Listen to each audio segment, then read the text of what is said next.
Peristiwa singkatnya seperti ini.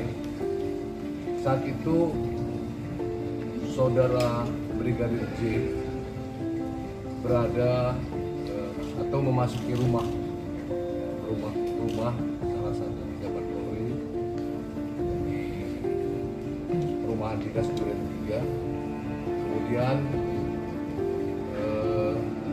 ada anggota lain atas nama Barada E menegur, dan saat itu yang bersangkutan mengajukan senjata, kemudian melakukan penembakan, dan Barada E itu menghindar dan membalas tembakan terhadap Brigadir J. Akibat penembakan yang dilakukan oleh Barada E itu mengakibatkan Brigadir J meninggal.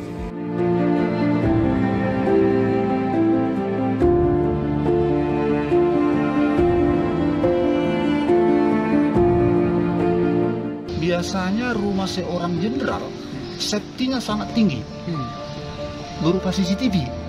Datang si kombes yang di sini langsung kayak kepanasan lah, bilang gitu. Wah, itu kan rumah dinas, nggak sebut lagi dia. Di rumah dinas tahu lah Pak, itu nggak lengkap semua. Masa nggak lengkap rumah dinas seorang jenderal?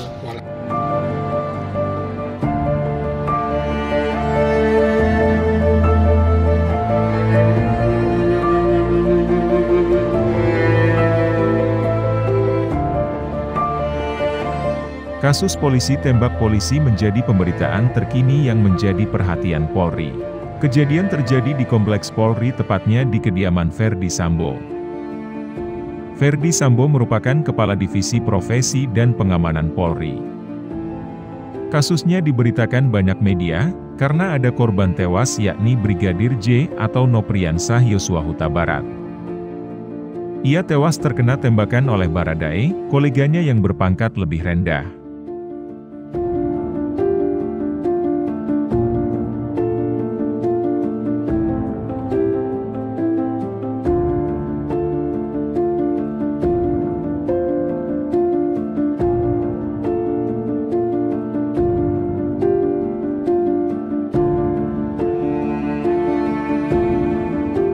Ramainya pemberitaan akan kematian Brigadir J, ini membuat Kapolri Jenderal Listio Sigit Prabowo membentuk tim khusus. Tim khusus itu melibatkan Wakapolri, Irwasum, Kabareskrim, Kaba Intelkam, serta pula ada peran Kompolnas.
Selain soal kematian Brigadir, media juga menyoroti akan kejanggalan-kejanggalan dalam kasus ini.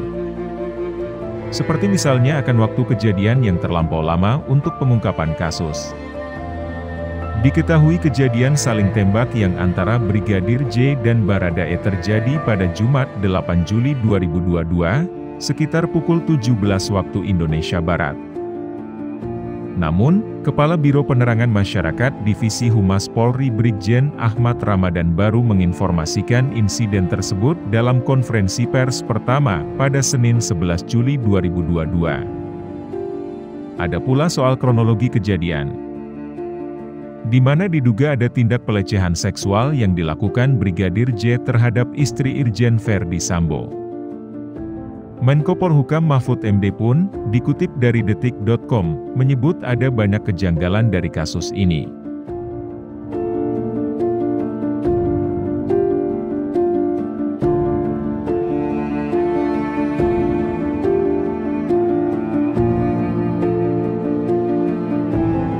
Tepat ya, Kapolri membentuk tim yang terdiri dari orang-orang kredibel yang saya kenal semuanya. Ada Gatot Edi, ada Doviri, kemudian ada Pak Wisnu. Lalu ini nanti akan bergandeng tangan dengan Kompolnas yang saya pimpin dan Komnas HAM yang juga dipimpin oleh Pak Damane dan kawan-kawan untuk mengusut kasus tembak-menembak di rumah Bapak Ferdi Sambo.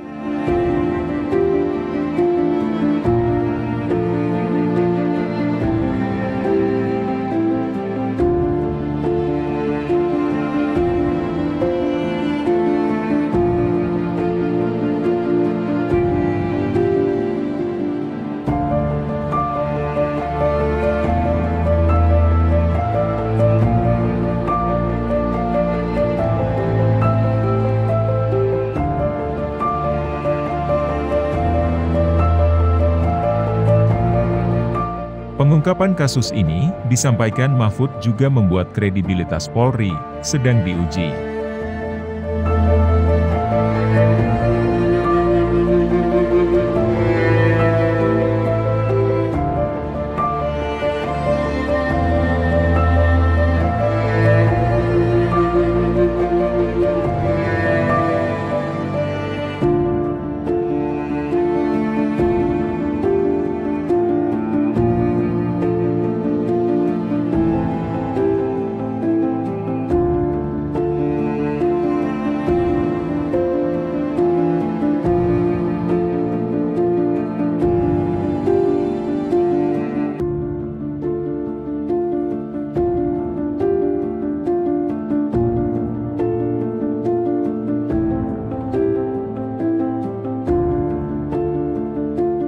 Ya, kebetulan saya tadi turun langsung mendengar dari tim penyidik di Polres Jakarta Selatan. Saya perlu turun karena banyaknya silang informasi yang membuat bingung masyarakat, sehingga saya turun langsung, mendengar langsung, melihat langsung bukti-bukti yang ada, termasuk foto-foto yang ada. Jadi kasus ini kan memang berawal dari terjadinya pelecehan seksual yang dilakukan oleh Brigadir E. Dia masuk ke kamar, kemudian istri Kadipropam Brigadir E itu dengar, langsung turun untuk mengecek ada kejadian apa. Nah, setelah turun ternyata ditemui di situ ada Brigadir J yang justru malah menodongkan senjata, kemudian melakukan tembakan. Nah, kemudian terjadilah tembak-menembak yang akhirnya Brigadir J meninggal dunia. Mungkin orang sering bertanya ini dalam kasus ini, kenapa 7 tembakan Brigadir J nggak ada yang kena, sementara 5 tembakan Brigadir E itu kena semua. Nah, yang pertama perlu dijelaskan bahwa kondisi Brigadir J ini dalam keadaan panik, dalam keadaan tidak fokus untuk membidikkan senjatanya karena kaget ketahuan, sehingga arah tembakannya tidak menentu. Di samping itu juga terhalang oleh tangga. Nah, sementara Brigadir E ini dapat fokus karena dia ada di atas, bisa mengarahkan senjatanya ke Brigadir J.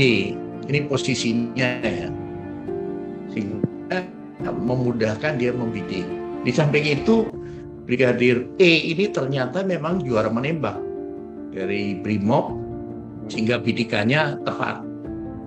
Itu dalam sisi masalah tembakan. Kemudian yang kedua, beredarnya isu masalah ada luka sayatan, kemudian ada luka-luka lebam dan sebagainya, itu juga sudah kami klarifikasi. Kami melihat langsung foto-fotonya, tidak ada luka sayatan.